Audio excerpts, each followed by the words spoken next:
If you're new to tropical gardening, or even more experienced but still not confident with your overwintering routine, then you may have questions about how to get your plants safely through the winter months. With autumn just around the corner, I've made this video to hopefully answer some of those questions and cover the basics of overwintering. Please feel free to comment below if you've got any questions. The first question people often ask as the temperatures start dropping is, when should I start overwintering my tropical plants? Although the answer to this question isn't straightforward and may differ depending on where in the UK you're living or which type of plants you're trying to overwinter, as a rough guide you shouldn't really have to start overwintering your plants until the end of October, and in some cases you may be able to leave it till mid to late November. I tend to put a few houseplants out for the summer months which prefer temperatures to remain over 10 degrees C, so these are normally the first plants that will come in over winter. In some cases they'll come in as early as September, although I haven't brought any in just yet. However, most of my garden plants will be absolutely fine until the first frosts. Frosts can form when night temperatures drop to around 4 degrees C, so as long as the temperatures are staying well above this, your plants will be fine. Although slight drops below this for an hour or two at night will be fine as long as the daytime temperatures are still warm enough. In many cases, your plants won't need protecting until after the first frosts.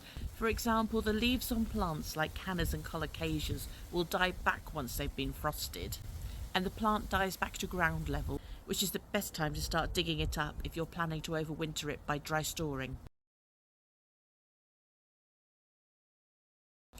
The best way to check how much protection your plants will need over winter is to search the internet for information on their minimum temperatures.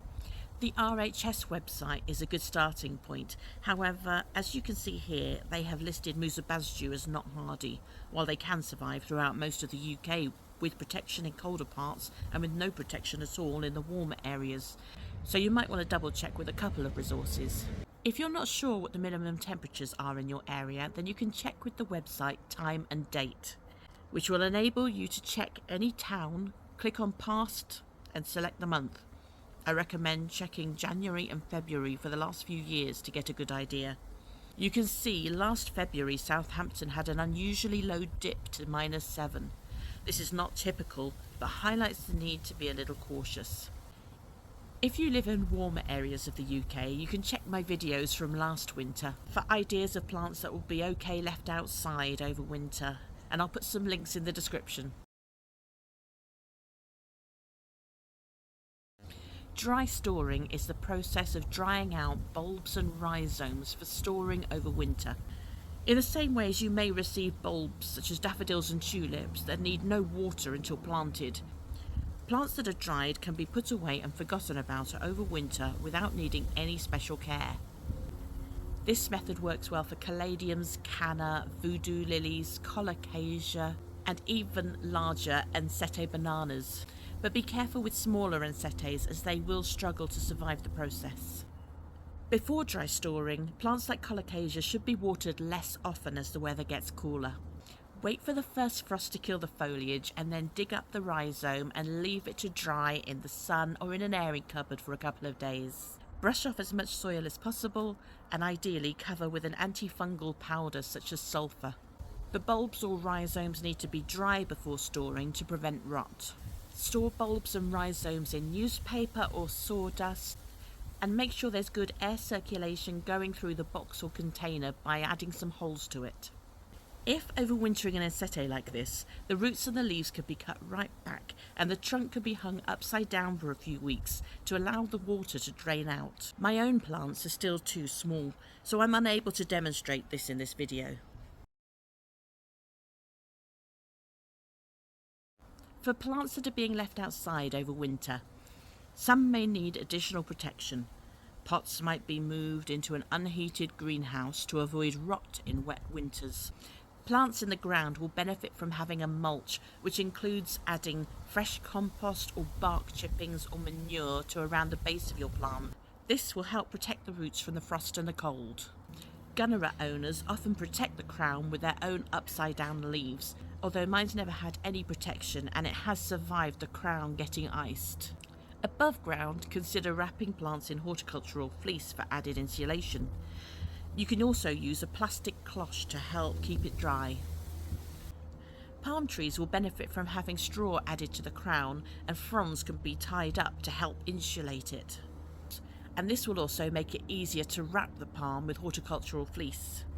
Tree ferns may not need any protection in warmer areas, however otherwise can be treated like palms with their fronds tied up and some straw in the crown to help protect it. Fleece can also be used to wrap the whole plant. Before storing any of your plants or rhizomes in unheated areas of your house or garden, you should have a good idea what the minimum temperature is. For example, a garage attached to your house may benefit from some of the central heating. However, it's also possible that on colder evenings it could drop below the minimum temperature that your plant needs to survive. Many people lose plants like poinsettias that are stored in a loft without awareness of how cold their loft is actually getting. Unheated greenhouses and sheds are likely to reach around the same temperature lows as the garden around them, and are still just as vulnerable to frosts. But that said, they can still keep a couple of degrees warmer, which can be the difference on a cold night. It's best to use a thermometer, particularly one that records the minimum temperatures, so that you're fully aware of what temperature your plants are being exposed to. Another option, if you have the space, is to get a grow tent. I have a grow tent set up in my garage with a storage heater to keep consistent temperatures above freezing. This also allows me to use a grow light to ensure adequate lighting over the dreary winter months. A grow tent should also have a fan to help produce airflow. One of the downsides to overwintering plants in the house is of course that you do sometimes bring some of the bugs in that live in the garden. One of those bugs are harmless flies called fungus gnats. These normally lay their eggs in the soil and emerge as flies without any damage to the plants, and are not biting insects, but they do get annoying when breeding indoors without any natural predators. If you're not opposed to using any chemicals, then a standard fly spray can help control their numbers, and yellow sticky traps also work well. 3% hydrogen peroxide, diluted with 4 parts water, can also help remove the eggs and larvae from the soil with no harm to your plant. I've left this one for last because there are several factors that can affect how well plants do when they're brought indoors. For example, some plants naturally need a period of dormancy over winter. I've lost Musella lasiocarpa by trying to overwinter it in a warm, bright room before I realised it was hardy enough, where I live, to remain outdoors where it has fared much better. The main factors to consider when plants are brought indoors in order to replicate its natural conditions as closely as possible are temperature, watering, lighting and humidity. Be aware of the position of your radiators, as most plants will not thrive and will most likely die when positioned so close to such dry heat. In fact, there's one windowsill in my house where only my heliconias are happy due to the radiator beneath it. Similarly, you should also be aware of cold drafts from doors or windows that can create cold spots.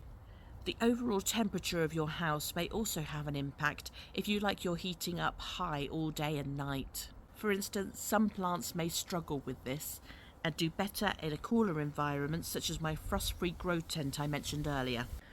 Watering can be a difficult thing to get right over winter, as many plants will need less water over the winter months.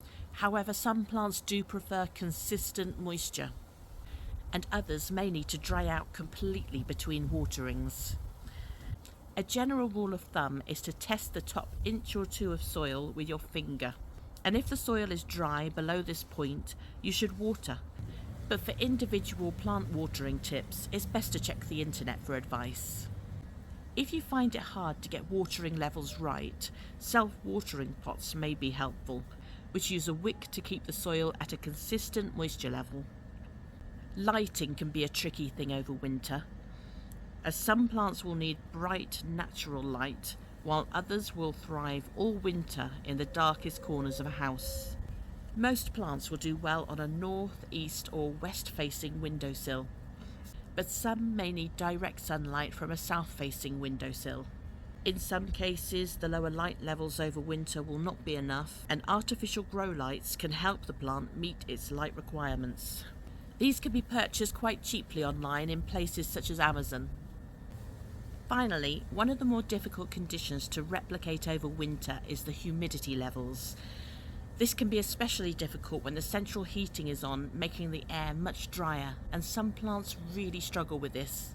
These plants may do better in a bathroom or kitchen. You can mist the plant regularly to improve the moisture in the air around the leaves, or you can create humidity by placing plants on a pebble tray filled with water. The stones act to raise the plant above the water level to prevent rot, while allowing the water to evaporate to increase the moisture in the air around the plant. I hope you found the information in this video helpful. However, if you feel overwhelmed, then please don't worry. Many plants are very adaptable and easy to take care of, whether indoors or outdoors, and it doesn't need to be complicated. Much of it is trial and error. But if you still have unanswered questions, then please feel free to comment below. If you're enjoying the content of Freya's Tropical Garden, then please help this channel grow by subscribing. Every new subscriber is appreciated, and by turning on notifications to my videos, you can also make sure that you don't miss any episodes in future. You can also follow me on social media, where I'll release links to my latest videos, as well as share my flower of the day. You can follow me on X, Instagram, Threads, Facebook, or join my Facebook group to engage in discussions and share your own photos. Freya's Tropical Garden webpage also has links to my videos and helpful advice. And now, in order to support the continued growth of this channel, there is an option of becoming a member, which will give you access to a private Facebook group where I'll be running monthly competitions exclusively for members, as well as additional exclusive content. And as always, I welcome your feedback in the comments below.